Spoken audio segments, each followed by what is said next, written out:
Okay, we got a problem right here, and I basically I drew out a rectangle here, and the rectangle is 4 inches by 18 inches. And what we're trying to figure out is the area. You see that the video that we looked at, it did a little video about perimeter and area, and typically that's the third graders do pretty good at doing both perimeter and area because they're not too difficult of a concept. But typically, what they do is they mix them up. They'll get perimeter and area mixed up, and perimeter is the area around. So if I was trying to do the perimeter of this rectangle, I'd label all the sides and I would add them all up. But with area, we do something a little bit different. We're talking about this space inside here, how much it covers. And when we're doing area, we're talking about square units of measure. So it'll always say square in front. I usually abbreviate square with SQ. And on this case, it's inches. So the answers on area questions are going to be square units of measure.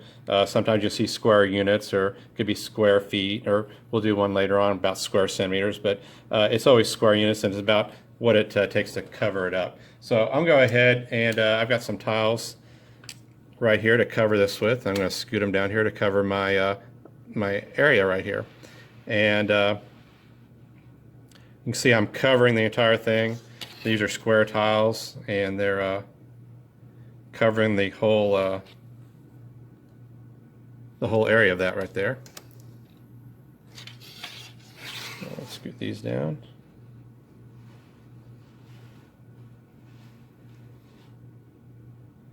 And you can see there, I've covered up that entire rectangle there, and with none of my tiles overlapping.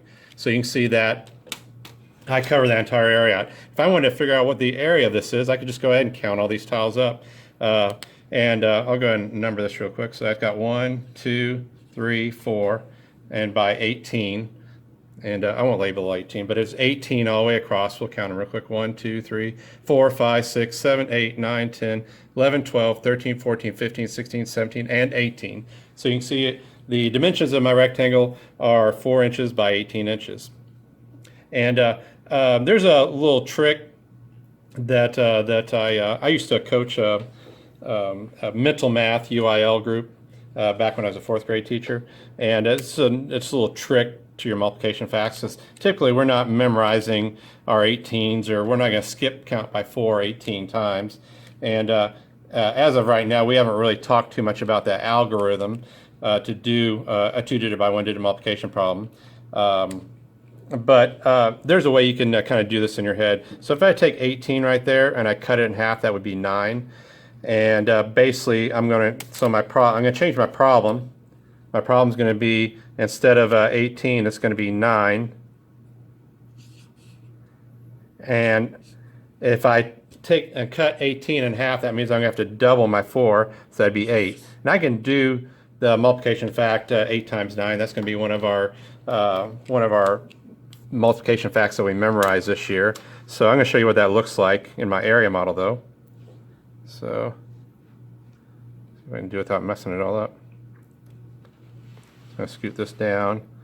So I cut it in half, and I basically doubled the amount of rows I had and cut how many are in each row in half to make it a little bit easier problem.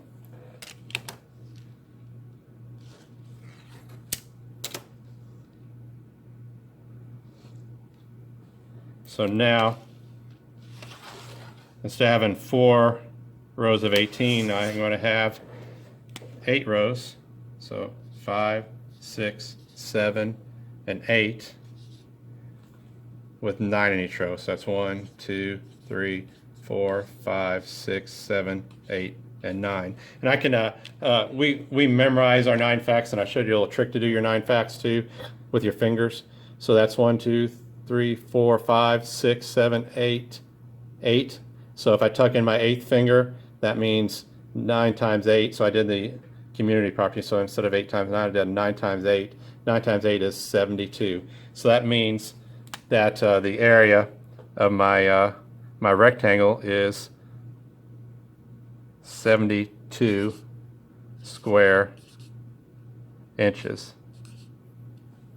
So that's just one little trick for doing multiplication, especially when we're talking about a 2-digit number by a 1-digit number. But it also shows you that we're talking about how much surface area it takes to cover something. So that's all we have on this lesson. Okay, we're talking about area again still, and this time we're going to use centimeters as our measure. And I went ahead and drew a rectangle right here, and it is 3 centimeters by 12 centimeters.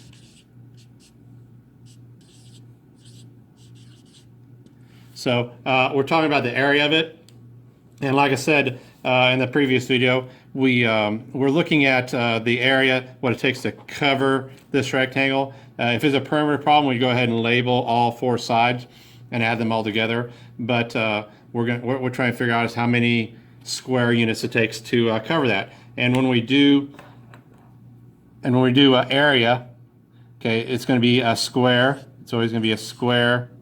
And on this one, it's going to be square centimeters. Square centimeters. So I got some tiles right here, or some centimeter cubes actually, and we're going to cover this shape with centimeter cubes. And you can see I have completely covered it there, and none of my cubes overlap, and I have 3 rows. So we have the same rules that we do for our arrays, and there's 12 columns, or 12 in each row. So 3 rows and 12 in each row, and we can use multiplication to solve that. And since we are not really good at our 12s, we can use the same old trick we did with our inches. Is we can go ahead and take to cut 12 in half. So that would be half of 12 is 6. So that's 1, 2, 3, 4, 5, and 6. So I go ahead and take 6 of these down. 6 out of each row. I'm going to end up doubling how many rows I have. So I'm going to double my first factor.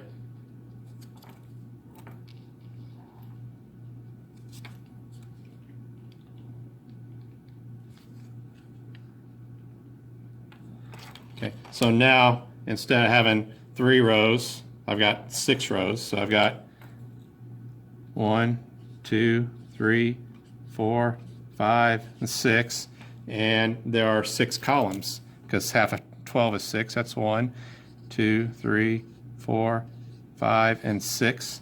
So I've 6 by 6, and that makes a square actually. So it makes my rectangle is a special rectangle now. It's a square. All 4 sides are the same length, and 6 times 6 I know is 36. So that means that the area of my 3 centimeter by 12 centimeter shape is 36 square centimeters.